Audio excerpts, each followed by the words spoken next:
Welcome in, everybody. Another Tuesday night with a special guest. I'm not Zach Hadorn.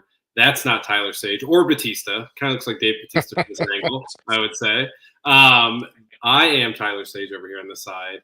To my screen left, or right, my screen right, my left is Adam Kidd.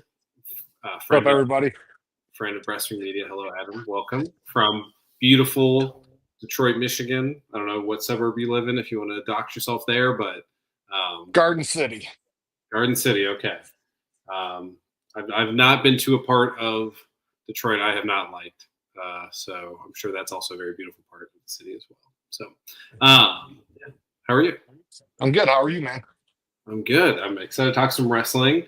We're going to be doing some little bit of SmackDown talk, which is a rarity here. On Monday's show, or Tuesday's show, I should say. We're going to talk Monday Night Raw. We're going to talk Night of Champions preview. Very WWE focused. So if that's your jam, cool. If it's not, I'm sure Adam and I together will be very snarky if you're not into the product. So please stick around for that. So I'm nothing if I can't be snarky. Yeah. So we might be too much snark together from a producing standpoint. That worries me. So we'll see how that goes. But I have one question up front for you, Adam, to see if you caught it last night on the broadcast. Okay. Did you notice in the main event a name of a professional wrestler that Adam Cole said that I don't think I've heard on WWE TV for a long time? No, I missed it. So it was when Cody was putting in what's the arm bar? It starts with a K. What's that? Kimura? Yeah, the Kimura lock. Well, that's a Brock Lesnar move.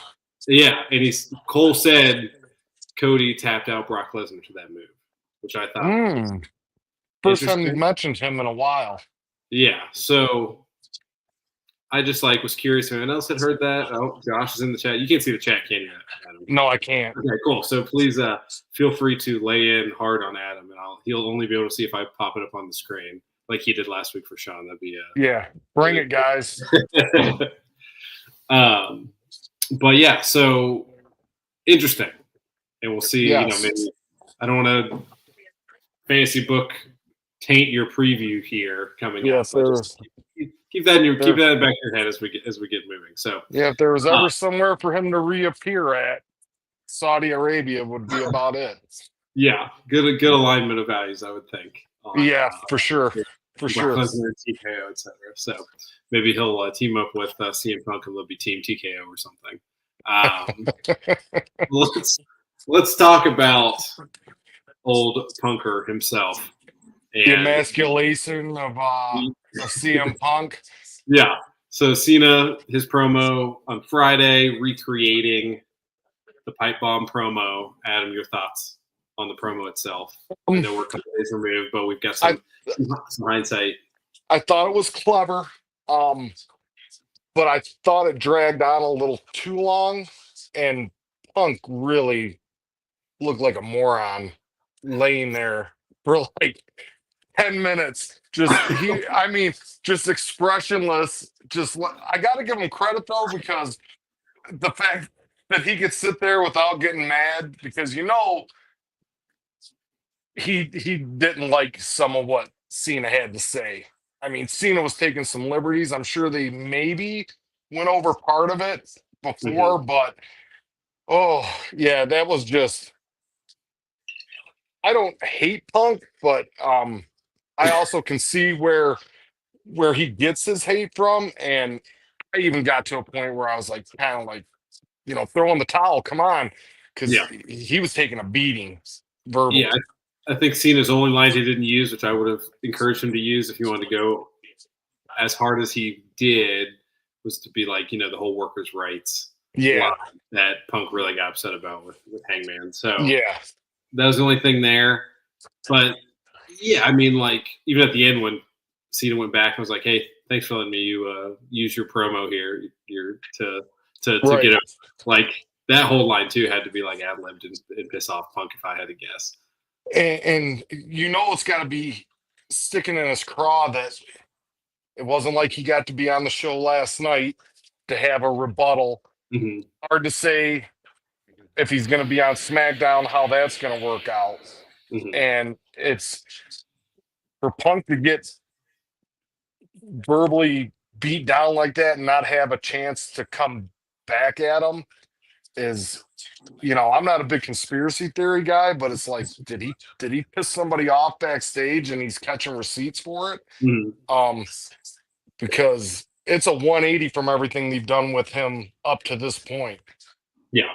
Or just like another test of like, hey, are you truly like as docile CM Punk as you say you are and you've been Right. acting? Or we're going to do some things to kind of get under your skin and see if you complain about it Right. as like sport more than anything for Triple H, if I had to guess. Oh, for sure. And he seemed like he was already. I seen a few clips of him from the Fanatics Fest over the weekend. They did some quote unquote, shoot stuff with him and Seth, and he seemed to be, like Punk's been since he's been back in WWE. But I just, it was stiff. It was stiff. Yeah. And then, the other big part of it is what Claudio, Nick Nemeth, and Matt Cardona. Yeah. Did you like go deep in the rabbit hole of conspiracy theory on that like I did? Or did you just think of like, hey, these are the only three guys that John Cena liked in his entire time working there that aren't working there? Or what was your... I didn't really go down into a rabbit hole about it. I mean, I was like names that were there at the same time when Punk would have been there. Yeah. Type of thing. And then, Cardona jumped right on it. He's got a t-shirt out already that says, "Hey Matt Cardona." So he's gonna make some money off of it. He can. Yeah, which is good. That's what Cardona's doing, right? He's a grifter. Yeah. Well, I mean, he's a worker and he works. Yep. For sure. So, the one thing I saw, I forgot the connection with Claudio, but obviously to say Nick Nemeth and Matt Cardona was Nick and Matt Jackson. Yeah. And Claudio would then tie somehow to Kenny? Question mark? Yeah, that part I wouldn't understand. The other two, that makes sense, Nick and Matt. Yeah. But I don't understand. Yeah, Claudio, I don't see where the connection is other than he's in AEW now. Yeah. But Cena gets to do whatever he wants to do, pretty much, it seems like. Yeah. But at that point, then just say, like, hey, Young Bucks, hey, whatever. Cool Cabana. That would have been. I knew Josh in the chat here. Yes, I knew there was a correlation.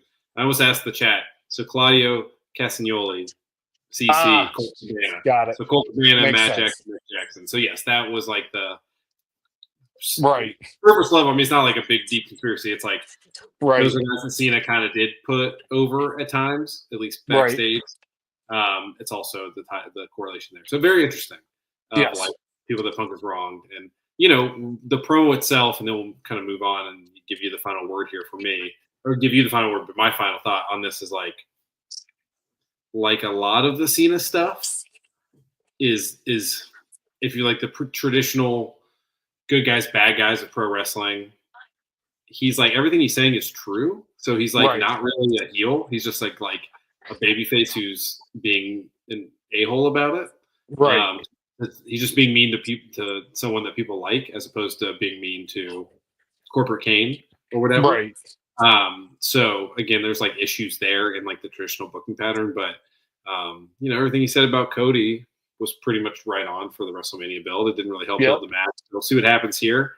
But yeah, any final thoughts on the Cena promo going into and we'll preview the match also coming up here. Yeah, I don't know what it really did to further the feud. It just seemed like it was giving him a receipt. I mean, it doesn't make me any more excited to see the match. I mean, I thought the match pretty much sold itself on the nostalgia of it without him tearing him down like that. But I mean, I'm always here for a good, work shoot on a guy, especially a guy like Punk. Yeah. He's got some receipts coming from throughout his career. Yeah, the king of the, that sort of promo in modern WWE, North American pro wrestling. Yeah, it's fun to see it twisted there. Before I forget, because I would love to ask this when we're previewing the match, but if we're going back to Money in the Bank 2011, which is what this is trying to recreate, if there was if you had to rank who's most likely to interfere in the match out of these three people that are literally the most toxic WWE individuals possible, right? Which is funny when you look back at it. You've got Vince, you got Laurinaitis, and you got Alberto Del Rio. Are the three people interacting with that match outside of those two performers? I don't think any of the three are going to pop up, but if you had to pick one that was likely to interfere into this match, who would it be? Oh, so we're just talking in a fantasy world? Yeah. Like who would you most? Like, if you're the booker, who would you pick of those three to come out and screw with this match for the nostalgia? It would have to be Vince, and he'd have to do the stomp, and then I'd hope he blew both of his quads out as he got down there, and just total full circle. But I mean, Vince would make the most sense. Yeah, to like hit the bell. But I don't ever. Del Rio never made any sense that time, other than that he had the briefcase. Yeah. At the time, but yeah, it would have to be Vince. That would be, as much as I never want to see Vince McMahon again, but in a perfect world where he wasn't a sex pest and everything else, yeah, it would be Vince. Yeah. It just came to my mind of like how cursed that whole story is. Besides those two guys in the lore of WWE, it's just like, well, yeah, of course it is. This is WWE, right? It's how almost every story goes. There's usually somebody who's totally erased from history and you have to move around it. So yep. So we'll go to last night, Monday Night Raw in Columbus, Ohio. Good crowd. We talked a little bit off air about that I was pleasantly surprised as a resident of the city to have a very good crowd full of adults and not full of children. So that was a sign of the time. Yes. Probably it looked more like an AEW crowd than it looked like a WWE crowd. Yes, and AEW came when they were doing actual stadiums and they had a pretty good crowd before. So it reminded me of that crowd when I was there 3 years ago, maybe. Right. So, that crowd is always there. So, yeah, I mean, a lot of this is, a lot of big matches that are not on Night of Champions or finals, etc. But we, just like, I'll let you pick, Adam. Like, I want to talk mainly tonight about Night of Champions preview. You need to pick like two things to talk about. I didn't ask you this ahead of time, so sorry to put you on the spot. Oh, you're good. What two things from the show last night like grab you as a viewer? All right, the Braun Breaker is just, every time he's in the ring, like, I don't care much to hear him talk, but he's just, you can't take your eyes off of him when he's performing in the ring. He's so explosive, so fast. He's something else. And I might be in the minority here, but I really enjoyed the Raquel Rhea segment. I thought was pretty well done. The main event, I mean, let me stop you there. Let's talk about the other two, because I'm glad you brought those up, because we're going to talk the main event. I think we should talk to Seth a little bit. Yeah, as like a course of like, hey, the last couple of weeks question of like, what's the strategy there with them? But let's get in the chat here too. Sean's in the chat, giving you some props, Adam. So Adam does look good, I have to say. And then he said, "Love all the tattoos." Yeah, I got a lot. And then Triple E is in the chat saying that Zach looks different, and then when did Tyler get muscles and tattoos? And then lots of other changes, I would say, besides that as well between the two of us. But good to have everybody here. So yes, let's talk about those two, and we'll talk about those like kind of bookends of the show. Braun Breaker, man. I mean, I know it's like everyone's like, yes, him and Fatu was like WrestleMania main event of 44 or something, 45, right? I was going to say, we're a few years away. They have some work to do to get there, but you can see it.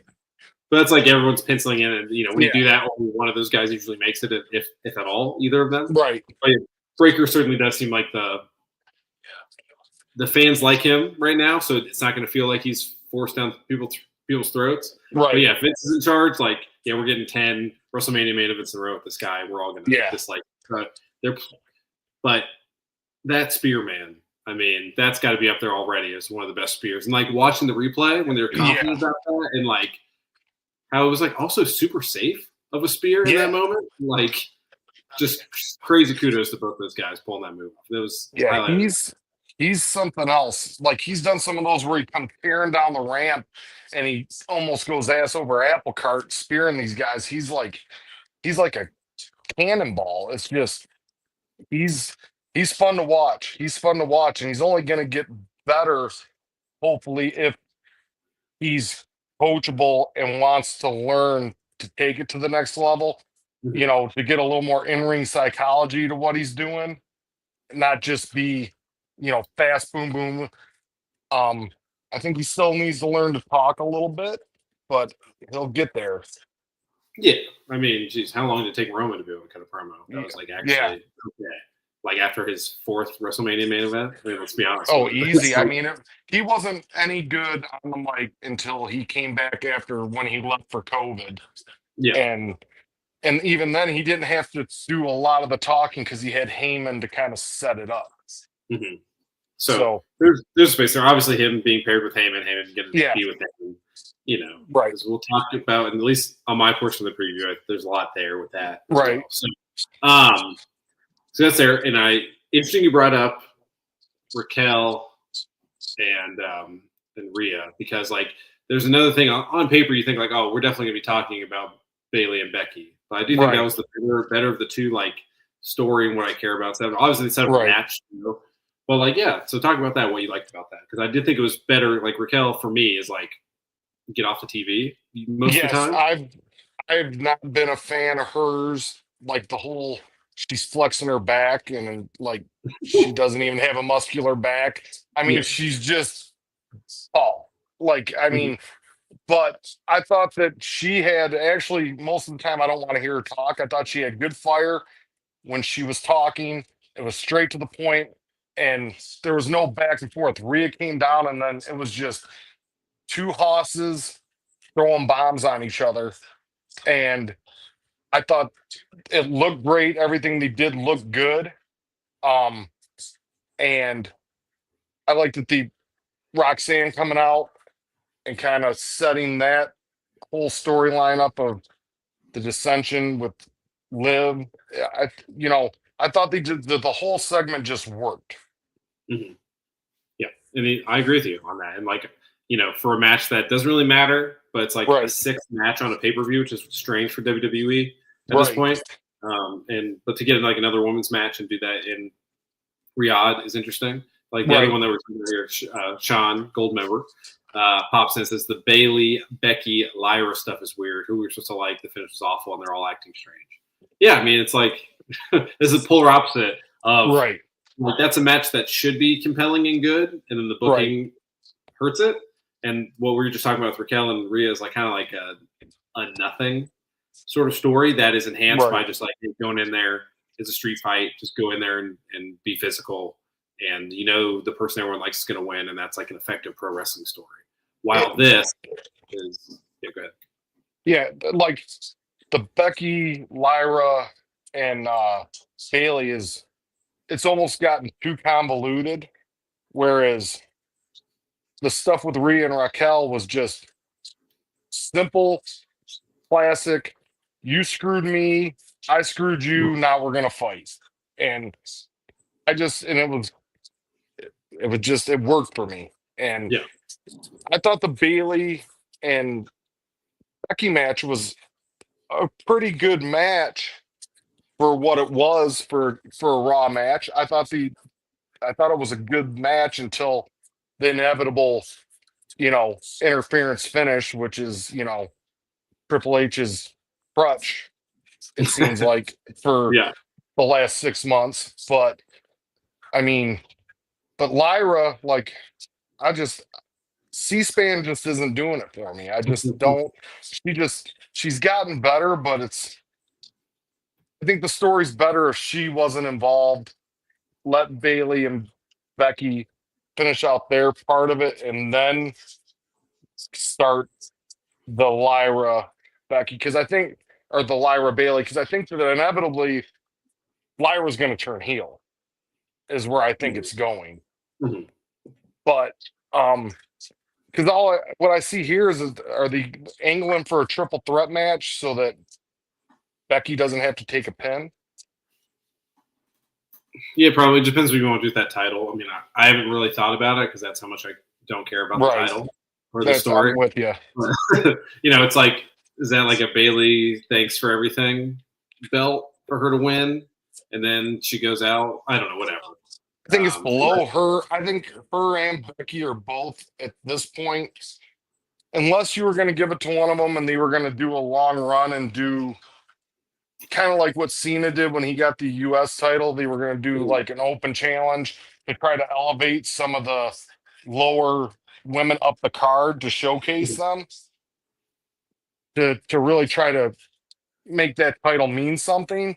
But other than that, if it's just going to be booked the way they pretty much booked the whole women's division, I was talking about this in the Discord, Mhm. is they're giving the women are getting a ton more time on WWE programming than what they get on AEW right now. Mhm. But the storylines on the AEW side actually mean a little bit more. They seem to be doing a little better long-term storytelling from in the women's division, whereas everything in they're giving them time in WWE, but it's just a mess. The booking just is terrible Yeah. of the women. And it has been for at least a year, Mhm. maybe longer. Yeah, I'm trying to think of like what's the most compelling story from WrestleMania 41 to 42 in the women's division. Nothing. Nothing. I mean, I guess like I mean, you had Lyra beat people somewhat caring about her, but I don't know if right. that. I mean, because the last year before that, really all you had was Liv and Rhea that kind of made any sense, and it Yeah, got choppy because they both kept getting injured. yeah. I mean, I guess And if I'm thinking about it, it'd probably be like Io Sky being like a main eventer, I yeah, guess, or Liv Morgan like really coming into her own. But that's not really like a story that WWE told like no, ABC did. It's kind of people being like, yeah, we like this person. right. Um, so some fun stuff in the chat here. E with one that like I almost thought was true because it seems so believable. Saying Bailey, Lyra, and Becky is sponsored by Blue Chew. Which like, hey, with all these like with CM Punk going through the Slim Jim table, Right. who knows on all this stuff. Josh saying like kind of what you saying like they want to do a 3-way, so they'll have to screw up a singles match first. That's like classic Triple H booking, right? Yeah. On the negative side of it. So lots of other fun stuff there. But yeah, good topics on all stuff, everybody. Like all that sort of stuff. Let's talk about the main event. Or let's All talk right. I'm Seth. still here. Just briefly, okay. Let's talk Seth. So Seth opened the show today with last night with a promo. Basically, the whole thing of like you cheer for me, cheer for them. You don't know what you want, you're cheap, etc. Right? Right. So the last 3 weeks has been very, very minimal Seth. So do you think that's a strategic choice to have him be like the snake lying in the grass for when he cashes that in from a storytelling perspective? Or is this like WWE Triple H admitting like, hey, like he's not that guy to open every show and be like the top heel? How do you read what's going on with that situation? Uh, I don't think they know what they're doing with it. If you want my honest opinion, Yeah. I think they thought it was going to be a great idea, and I like Seth. He's never going to be your top face or your top heel. He's he's probably closer to being an Edge Mhm. type of character than he is to be a Roman or a John Cena or Triple H when he was like the top heel.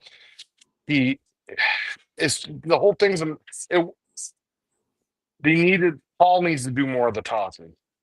Mhm. They don't have a mission statement like other than I see the vision and the future and blah blah blah blah blah. It's just been very disappointing to me. I don't know how you feel about it. And I like Seth as a performer, but yeah, he's not a centerpiece act. He's a complimentary guy, in my opinion. An upper Yeah. echelon complimentary guy, can make everybody he goes against, he can help elevate those people Mhm. and make them look better because he is good in the ring. He's, pretty safe for the most part. It means something to beat him because he does have a pretty good resume, but he's not the top guy. And it's just the whole thing's a mess from the music. I mean, all this that I'm saying has been beaten to death, and he's trying, he keeps talking about, and you guys were singing my song, even though change the music then. Yeah, yeah. And he Change the shouldn't be. music. Like as a heel, you don't want to be like having people sing your song in response, Right. right? Like it's like tempting to be over. But yeah, I mean that's the thing about pro wrestling, right? Is like Mhm. you can go with him as the top guy, and like you just have to deal with the consequences of doing that, right? And it's kind of Right. always been the Seth thing of like whenever they've gone with him, it's always been like 80% of the way. Yeah. And that's what this feels like to me. Now it could be like yes, like lying in the grass sort of thing, and he's not the focal point of the show because he's got that briefcase. Heyman's got that briefcase. Like I would like for them to be like teasing Heyman, being like, "Hey, like I'm signing this briefcase over to Braun Breaker, whatever." Like that story would be interesting if Right. there's just whatever, just to get some intrigue there. But like if they wanted to, they could have him totally be. I mean, we'll talk what's coming up here. Well, I guess I haven't asked you. Like Right. when Seth cashes this in, is it on the World Heavyweight title or is it on the WWE title? If you I think it's going to be on the WWE title. Yeah, I do too. So it's like you are kind of waiting a while for that, and like doing that, and then like having him be the guy who carries that thing into Mania and like needs taken down is something Right. you do, but you wait for Cena then to be done before you tell that story. So you're kind of in like waiting mode, and all. It is a mess on that front, Right. for sure. Yeah, I mean, because it's all in. I know everybody thinks, well, Cody's got to get his win back against Cena, is what everybody thinks. Mhm. I don't think that's the best story, though. I don't think that's. If I'm booking it to go into the next WrestleMania, I have Punk wins this weekend. Punk takes the title off of Cena if I'm booking. Mm-hmm. Yeah, if you're booking. And then Seth cashes in on Punk. You set up a series of matches between Punk and Rollins, with eventually your main event at WrestleMania, one of the nights for the title, is Cody versus Seth. Mm-hmm. To bring that story full circle. Yeah. That's what I do. But that's what you would I do. don't think that's what they're going to do. Yeah, we'll preview the show. So it's good to have Right. that as a line there because I think that's a better story long term for the company and for wrestling For sure. in general. It is what it is. But let's get to the main event. Just your thoughts on the match. Like like what? I don't want to even say anything. What did you think of the match? I thought it was fine. I mean, considering, in my opinion, neither Jay or Cody are, ring general great performers. I thought it was a very good babyface match.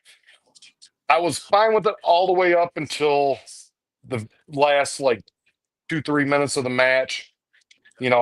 Cody takes spears, super kick, and then just all of a sudden goes Super Cena, pops up, climbs to the top rope, hits him with the cutter,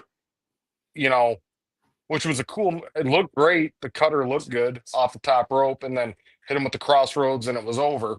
I mean, it was a fine match. I mean, it went exactly, I think, the way anybody that was watching that follows the product thought it was going to go. I had no doubt that Cody was going to win. Yeah. But it was fine for what it was. Yeah. Well, I'm glad you were diplomatic. I didn't want to lead you. But, there's been like a lot of like, oh my God, Jay has been put like 3 bangers in a row together recently. And it's like, well, yeah, when you grade on a curve that he's like a acceptable professional wrestler at this level kind of match where like, he's wrestling as good as, I don't know, what is an equivalent in AEW? Like a Wheeler Yuta. Wheeler Yuta's a better wrestler than Jey Uso, but like skill wise, but like Trent Beretta maybe. Yeah, something like that, right? Like wrestler. Yeah. you're an acceptable professional wrestler at like a Yeah. cable level. Like that's what Jay's been the last couple. That's what this was. So it's like let's pause the brakes on that. Like I know we all like Jay. He doesn't he's not embarrassing himself, but yes, you're never gonna mistake him for a Seth Rollins or a Bryan Danielson, or he's never gonna be that level of a worker. I mean, truly he's a 3 or 4 move guy. It's some kicks, a punches, a splash, and a spear. I mean, he doesn't really bring much else to the table. Yeah, Logan Paul. As far as in ring, Logan Paul's a better worker. Yeah, well, he's a better athlete for sure. Yeah. So, I mean, and he still Hangman's moveset. So yeah. But yeah, I mean, I still see he does a better buckshot than Hangman. Yeah, oh yeah, for sure.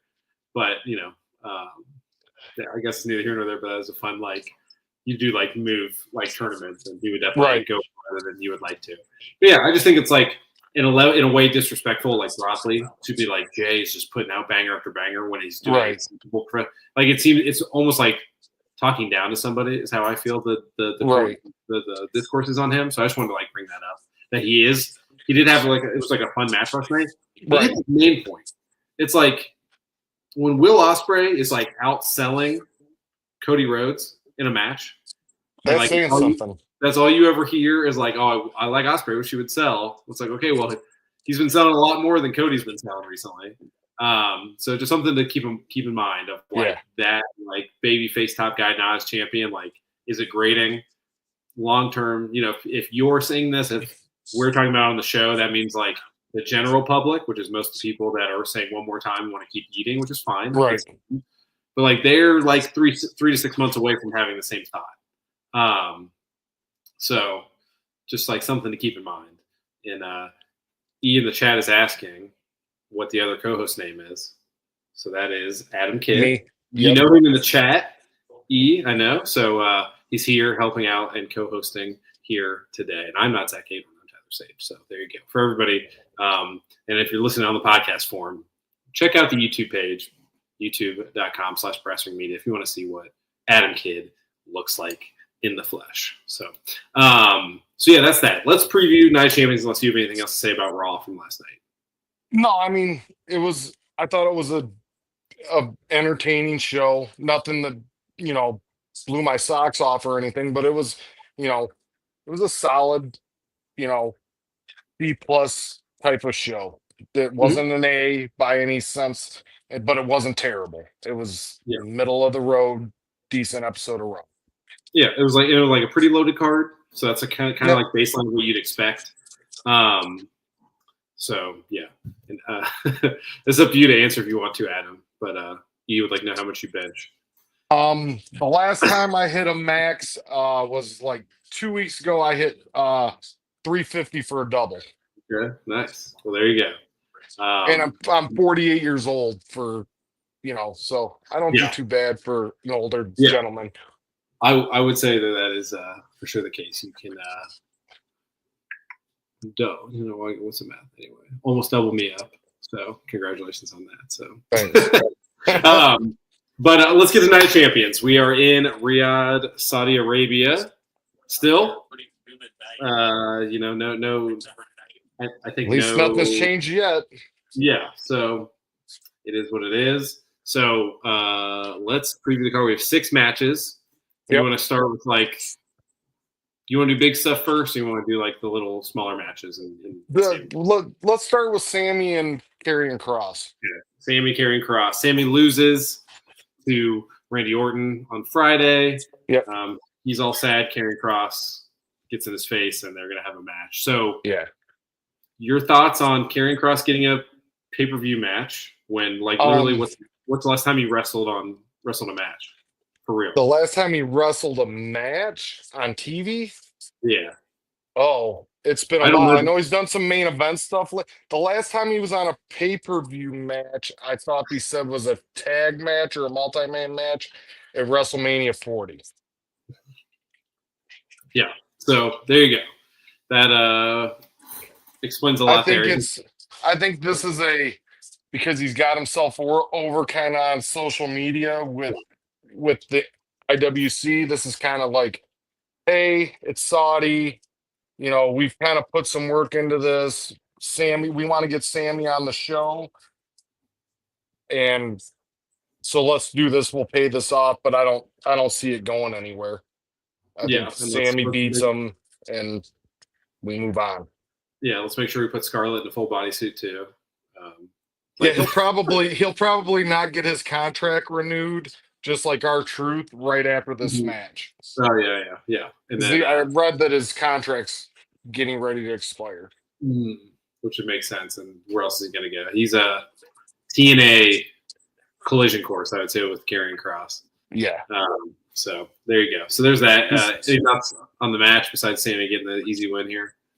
No, I mean it's just going to be a standard Cross won't bump, and Sammy's going to have to carry him, and Sammy will make him look good. Yeah. And, since I'm trying to think was it Neville / Pac, and then like Sammy and Kevin? Was that like the rough order of like that early like mid NXT champion? yes. Yep. So like, let's say from Neville to like, God, I don't know. I guess Karrion Kross or to Braun Breaker, let's say. Okay. Like is Karrion Kross like the worst NXT champion of that era? I guess was Velveteen ever champion? I guess that's before we. No, he never got it. Yeah, because you can't even say that Adam Cole was actually a really good NXT champion. I don't know what Yeah. after he left. He's over like crazy this time. Yeah, he's the worst of that tail end of the black and gold. Like is it like a 10-year, not 10-year window? That's probably like from 2014-ish until 21, 22. Yeah, I mean, Yeah. it's maybe Andrade was a weird, like Bobby Roode, wasn't he NXT champion? But he's still better than Karrion Kross. Yeah, he's like the entrance made up for. Yeah. I was never seeing the character personally, so I just wondered if that was just me or if I. No, he's of the original NXT, by far the worst NXT champion. Him and Bo Dallas or something like that. Yeah, Bo Dallas was that era. That was okay. He's before now. Yeah, he may have been a little more. He might have been a smidge better than. There you go. Shout out to Uncle Howdy himself. So yes, you've got Sammy. I've got Sammy. Yeah. Good times. Yeah. I need someone to have that sign. At least get Bo over. Maybe get the White Six on TV a little bit more if you care about that. I really don't. But, let's go to the match you're probably excited about after watching last night's episode. We've got Rhea taking on Raquel in a street fight. It's just called a street fight, not called a Riyadh street fight. I'm sure they would not want that to get tourism in the city. So, that will be a good horsewoman match. That there will be interference of some sort, and I'm gonna pick the upset. I'm gonna say Raquel wins with help from Roxanne. It makes sense because then you would align the two of them to be a tag team to like defend those titles. So makes sense to me. Yeah, and I would agree with that because Rhea needs someone to be pissed at. And, and she can afford a loss. Yeah, it's not going to kill her at all. Yeah, and like if is like her SummerSlam story going to be her teaming up with somebody to go for those titles? Like that would make sense too. Yeah. So yeah, I mean, all of that is smart booking. It makes sense why it's on the show, why they're telling the story, and if that all happens. I mean, hey, that's a 3 thumbs up from me. To do that, and if Finn's involved too, because he's been a pretty good puppet master here. Yeah. Opposite of like Liv and Dom, if you want to turn those two, and make AJ come in. Like so again, like the cockroach of WWE is the Judgment Day, where it's like, I'm over this. I think it's dead, and then all of a sudden it's like, hey, I'm intrigued. Maybe let's read this and go from there. So, so you're taking Raquel. I will agree with you on that. I will also take Raquel in this match of bodysuit beatdowns. Okay. Let's do Fatu and Solo Sikoa are taking each other on for the U.S. title in in a feud that I could care less Yeah. about Solo Sikoa in general. What a fall from grace. If he wasn't the brother or cousin of very important people, I'd be like, that guy's getting cut. Like, Oh yeah, he'd be on TNA in 90 days. yeah, But I think Fatu's got to win that match and just get away from that whole Bloodline 2.0 Wolfpack. You know, yeah, it's that storyline. Anything, it just they need to just Bloodline isn't a thing anymore. yeah. Like To Jeff, me, what's Jeff Cobb's new name? I can always forget it. Do you know? like JG Wentworth or something. He's got cast now. Is it JC Mateo? JC Mateo, yeah. But JG Wentworth is better. Yeah, 877 Mateo. Yeah, it's Fatu needs to crush him and move on.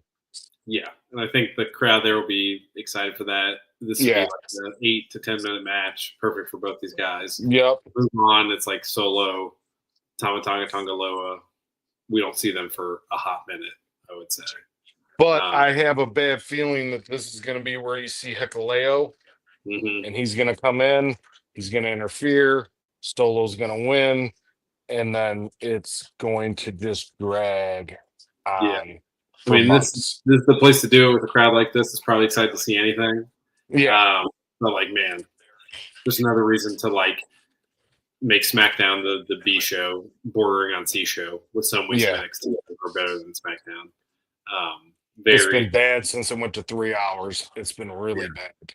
Rough. So we'll see. I would say my least intriguing match is that one is Fatu and Solo. Just the Solo factor.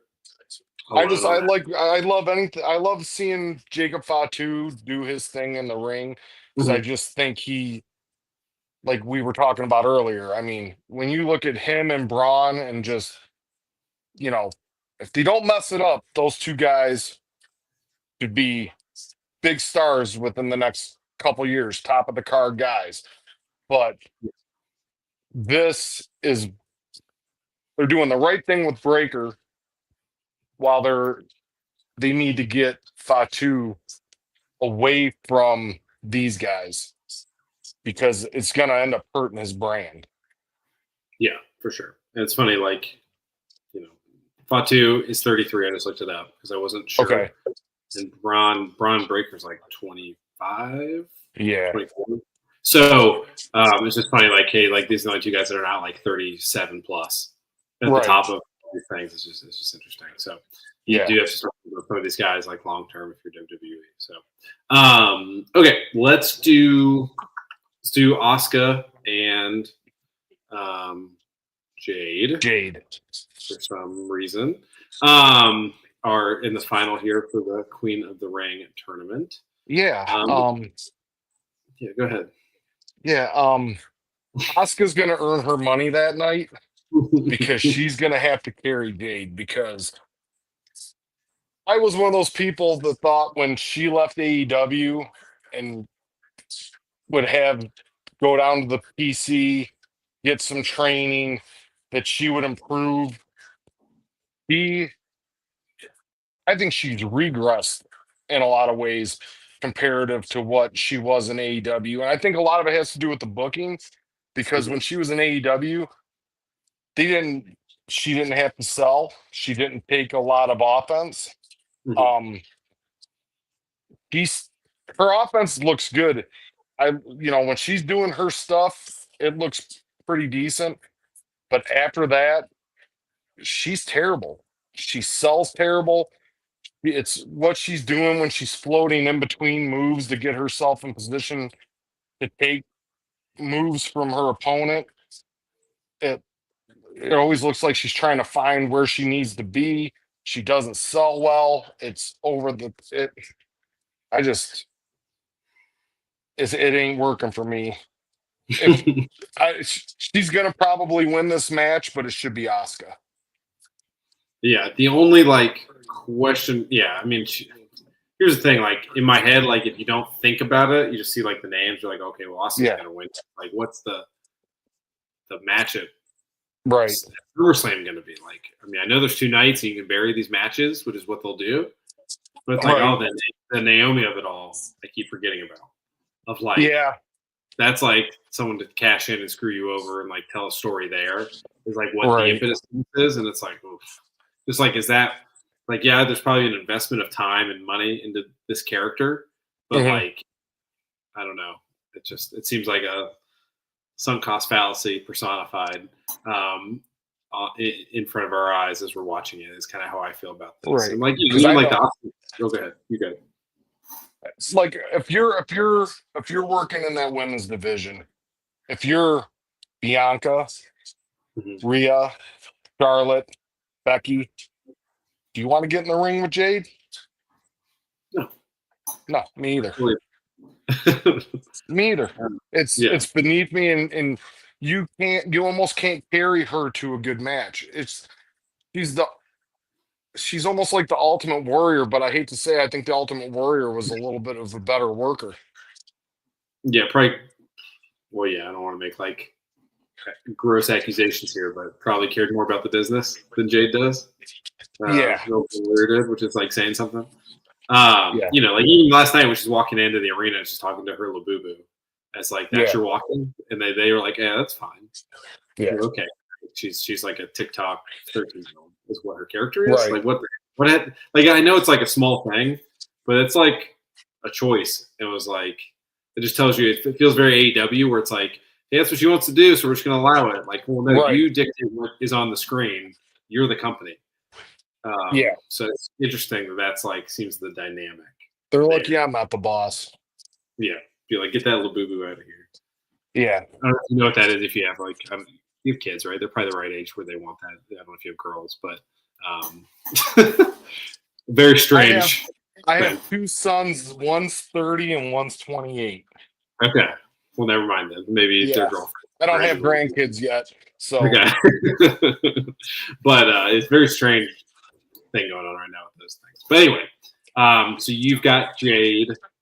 Yeah, right? I think Jade's gonna win. Yes, I think it's like hope here, and I'm gonna just pick Asuka, even though you know it seems. I hope you're right, but I think Jade's gonna win. This is the crowning. Like Tiffany and Jade at SummerSlam, like what is that? Is that if there's 12 matches, that the 12th anticipated match on the card? Oh yeah.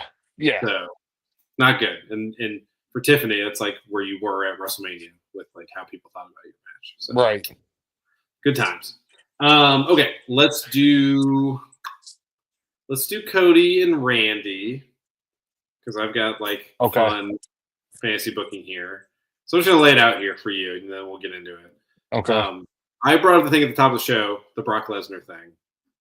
So if anyone's coming in late or didn't hear me at the beginning, Michael Cole brought up that, you know, Cody was, I can never say it, the Kimura lock, yeah. Kimura lock, which is an armbar sort of thing. Yeah. That he made Brock Lesnar tap out to that move. And that's obviously Brock Lesnar. I think actually beat Frank Mir with that, maybe, or he punched Frank Mir out. Maybe the second time he defended him, but you know, actually won like the hardest title to win in fighting in the world, right? With that move, right? So that's like an important thing. So Cole saying that makes me think he's coming back. It's coming, and it's happening here if it is, or it's coming soon. Like it's been enough time. They've done enough panels or whatever that is to like bring him back and have another big star, etc. Right. I think this is the match to do it. It's there's tentacles to it where you can have Braun Breaker and Brock Lesnar are fighting for like Heyman's love. That's down the line. But right here, this is a very good side quest for Cody Rhodes. Yeah. If you listen to the only thing with that is like we cannot have Randy and Cena again, right? At SummerSlam? Oh, no. I mean, so Cody's going to win.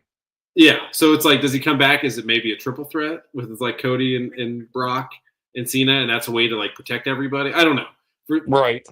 There's something here with me that just like stuck in my craw, so to say.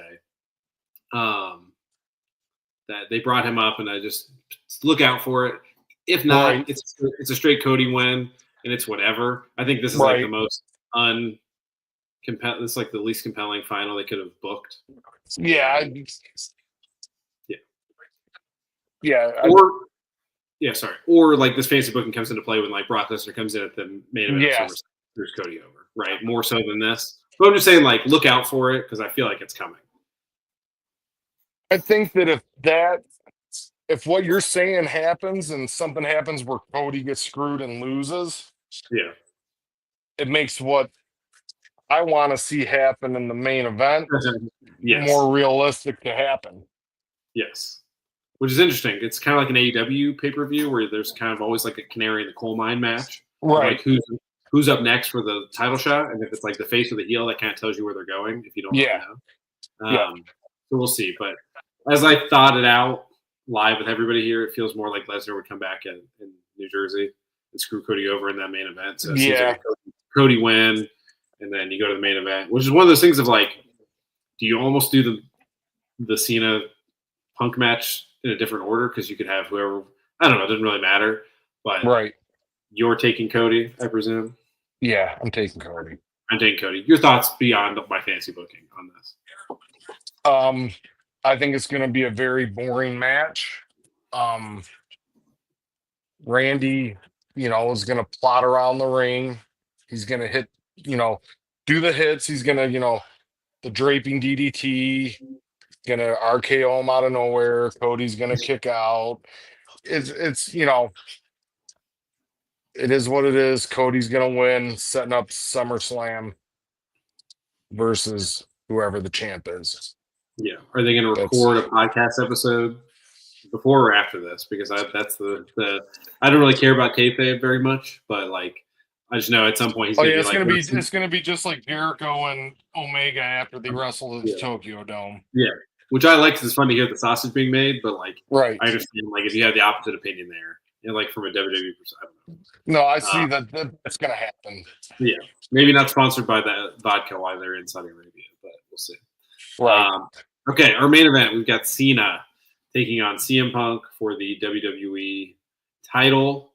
We talked about the promo at the start of the show from Friday. Yep. Thoughts on the match? I know you're fantasy booking. What do you think is actually going to happen here when you watch this at 5 p.m. Eastern time on Saturday?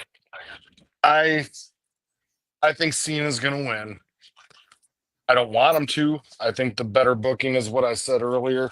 I think the match is going to suck because neither one of them, the last couple times they've wrestled, look very good in the ring. Neither one of them are moving well. They'll probably, Punk's pretty good still at having some good in-ring psychology. As far as telling a story in the match, does Cena want to play ball or not? Because he seems totally disinterested in. I don't even know why he's doing this. He should have just retired because he just seems checked out. Yeah, and he's probably pissy at too. Right. It's like I had such high hopes when he turned at whatever was a Great Balls of Fire or whatever, and whatever that pay-per-view was with The Rock and the Sell Your Soul BS. But I was like, okay, I could get on board with this. But then Cena's just, none of it's made any sense since that point. And it's just, I kept holding out hope and saying, I'm going to let it play out. I'm going to let it play out. I'm done letting it play out. It's terrible. It's garbage.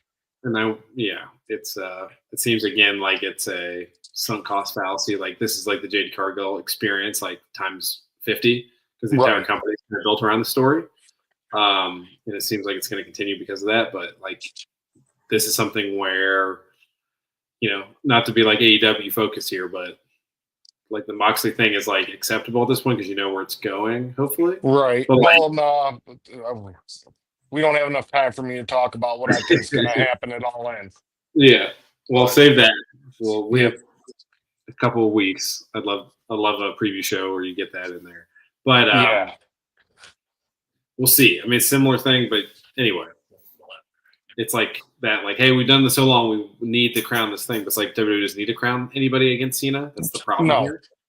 Unless it's like no, a because to Sami me, Zayn. if the plan is to go back to Cody, then why? Then Yeah, none of it made sense. You haven't made me really care about Cody chasing. It hasn't been, they haven't really told that story of him chasing to get back. Like he came back, he had the tag match, he pinned him.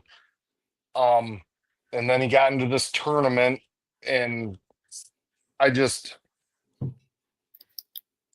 they're really, for as hot as they were, and I know they're still selling out arenas, but it's the product to me, and I'm, you know, everybody that knows me in the Discord, I generally prefer WWE over AEW in a lot of, but I can't say that as strongly as I normally would. WWE, it's gotten really floppy since really like the Royal Rumble. It hasn't been great. yeah. I would agree. I mean, I think if you listen to the show at all, if you're new, thank you for listening. But I'm definitely more. I mean, I like to talk crap about everybody and give my opinion on Yeah. everything. But like, yeah, I definitely prefer to watch AEW. But Yeah, I I think prefer, it's definitely you prefer that the in-ring uh high work rate yeah, and type like of joke. product. Also like joke wrestling and like deathmatch wrestling, and AEW has Right. lots of that too. So Yeah. WWE is more superhero stuff, which is fine. I like that too. But like Yes. not broadly. But like I do think there has been like we are like a year away from like there's 14,000 announced last night, and even like Right. local radio, right? It's like people that are sports talk are like talking about it and like excited to go. It's like a big event. Even there was like people when they showed people backstage because I wasn't there. I was watching on TV, which is weird. Usually Right. I'm there in the normal city. I don't know the last time they were in Detroit, but like behind, we usually where like Jelly Roll would be, or like Right. somebody like that at like LA. There was like the real crappy like POS guy that owns like every bar in town was like Yeah. behind the stage. That's like, oh, that guy. Like now I know this is like a big event that he doesn't care about, and he's got his Right. like 20-year-old girlfriend, and he's like a 50-year-old guy sort of thing. Yeah, So you might like if it was in Detroit. It's been a while since you've been here on it uh, for TV. They were just in Grand Rapids mhm. for SmackDown, but yeah, you're not gonna get Eminem and Pat McAfee and Michael Cole on Monday Night Raw. That's just Yeah. he's about as big as it gets for Detroit. You know, mainstream star. You might get a couple of Lions or somebody there, but Mhm. yeah, it's yeah. I don't. They're not. Let's put it this way: if I had to pay for these PLEs, if it wasn't part of my cable, other than like Mania, I Mhm. wouldn't. I would. They wouldn't be Oh, getting my money. yeah, for sure. And I mean, they're built that way too. Also, just like buying a ticket in person. Like Right. I knew I was out of town, so I didn't try and get a comp ticket. I'm just like full disclosure to everybody. Like I probably wouldn't have paid the $120 Right. for the ticket last night. So, but this is what it is. I think they are like just keep like a year from now. Let's look at like what the attendance is. If it's like 8,000, then you just know like Right. there's a significant decrease in the intensity of the show. So you're going. Do we pick this match? You're going. You think Cena's going to win. You had your fantasy booking where Punk wins, and I agree that's better. I'm Yeah. also going to pick John Cena to win this, and I think we could get a rematch of Cody and Cena, and you probably get some Brock Lesnar interference there to give Yeah. Cody a side quest until the final Cena thing. But yeah, it's been bad. The Cena thing, yeah, Elimination Chamber, very fun. The promo where he like made fun of the Belgian kid, Yeah. like incredible stuff. And then it's just been total downhill since then. Yeah. And it's like one of the worst stories that they put a lot of effort behind, like as like a TV production standpoint. So I agree with you 100%. We'll see. Like this card is not compelling to me. I mean, And a lot of these I matches won't seem be like watching it live. I'll be playing softball during the day. I'll catch up on it afterward. yeah. I'm a, I'll It's be working, so I'll be doing the same, and it'll yeah, probably be like I'm gonna skip like 3 of these and see the finish and go watch yeah. 2 of these fully. So you can Triple tell H, by if you're when watching, don't be a coward. Let Punk win. Do something yeah, cool instead of just the status quo. yeah, agreed. So okay, well, we'll see how it goes. But that's a wrap on the show. Adam, do you want to get any plugs in or get any final No, words I in? don't have any plugs. The only thing I would say is if you're not a member of Brass Ring Media, you should join. $4 a month. You get a lot for it. You come hang out with me and some other John and everybody else in the Discord. We have a good time. But yeah, join if you like straightforward, you know, good wrestling talk and uh analysis. Brass Ring's the place to be. There you go. And you can tell I've hosted the show because I didn't do any plugs for anything. So thank you for bringing that up. I would say like the Discord is really good too if you don't like. I like watching wrestling shows with people that like wrestling, and sometimes that's Yeah, hard to do. So 1 o'clock on a Saturday, so it's like a good yeah, way to like watch along with other people live. We've got yeah. like a live spoiler channel, and we've got like a other channel. So there's other ways to do it. Yep. And then I know we had some new members join this week. Do you know if they popped on the Discord yet? Adam, I haven't been on to check. No. It's Okay, still so been pretty much the normal group. Every once in a while perfect. we get a few Matt will jump in there. But yeah, for the most part, it's just been the. But if you've Cool. joined, get in the Discord. We're nice to each other, except for you know friendly jabs back and forth at each other. Zach Barber makes it very hard to be nice to him sometimes, but he's everybody's little brother and he means well. So but we Yeah, have a lot of fun. We're all nice to each other. We talk about stuff that not wrestling related, family, and other things. And it's a really good community. Everybody treats each other real well. So um, anybody that's watching this and you want to join, please join. We'll welcome you with open arms. yes, and we'll get the new people in there too. I think we have to allow them in. Zach and I have had crazy weeks of like Right. scheduling, so we need to do that. But Zach is back Thursday with me. We're back to regularly scheduled programming, talking AEW. Both of us. It's been forever since Zach and I have been talking AEW. So I know our AEW folks will be happy about that. We will do that Thursday.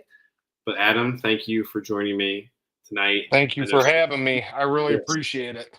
no problem. Sean joined last week. They're both gold members. They're both the cream of the crop, if you will, of keeping this thing afloat. So I appreciate them wanting to do this stuff and supporting the channel, etc. So thank you, Adam, again. And Thank you, Tyler. Yeah, we'll see you guys all real soon. Peace out, everybody.